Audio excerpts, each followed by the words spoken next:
இந்த 1 மினிட் ஸ்டோரியில் நம்ம என்ன ஸ்டோரி பார்க்க போகிறோம் அப்படின்னு கேட்டிங்கன்னா, ஒரு காட்டில் விறகு வெட்டிக்காரன் ஒருத்தன் வந்து இருந்தாங்களாம். கோடாலி வச்சு விறகெல்லாம் வெட்டி எடுத்துகிட்டு போய் விற்று காசை வந்து அவனுடைய பொழப்புக்கு வச்சுருந்தாங்களாம். சாப்பாடுக்கு வந்து அதுதான் அவனுடைய வருமானமாம்.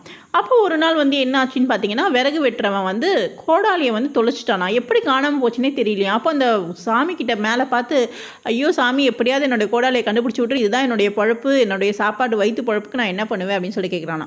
அப்போ வந்து பார்த்திங்கன்னா திடீர்னு கடவுள் அவன் முன்னாடி தோன்றி, என்னப்பா வேணும் அப்படின்னு கேட்குறாரா. என் கோடாலியை கண்டுபிடிச்சிப்பா சாமி அப்படின்னு சொல்லிட்டு கேட்குறானா. உடனே வந்து ஒரு தங்கத்தினால ஆன கோடாலியை காமிச்சு, இது உண்ணுதா அப்படின்னு சொல்லிட்டு கேட்குறாரா. ஐயோ சாமி இது எந்த இல்லை. உடனே வெள்ளினால ஆன கோடாலியை காமிச்சு, இது உண்ணுதானம். ஐயோ சாமி இதுவும் இல்லை. அப்புறம் நிஜமாக தொலைஞ்ச கோடாலியை காமிச்சு, இது உண்ணுதான்னு கேட்குறாரா. ஐயோ ஆமாம் சாமி இதுதான் என்னது, கொடுத்துருங்க அப்படின்னா. அவனுடைய நேர்மையை பாராட்டி சாமி வந்து என்ன பண்ணுறாரு, 3 கோடாலியும் பரிசாக கொடுத்துட்றாராம்.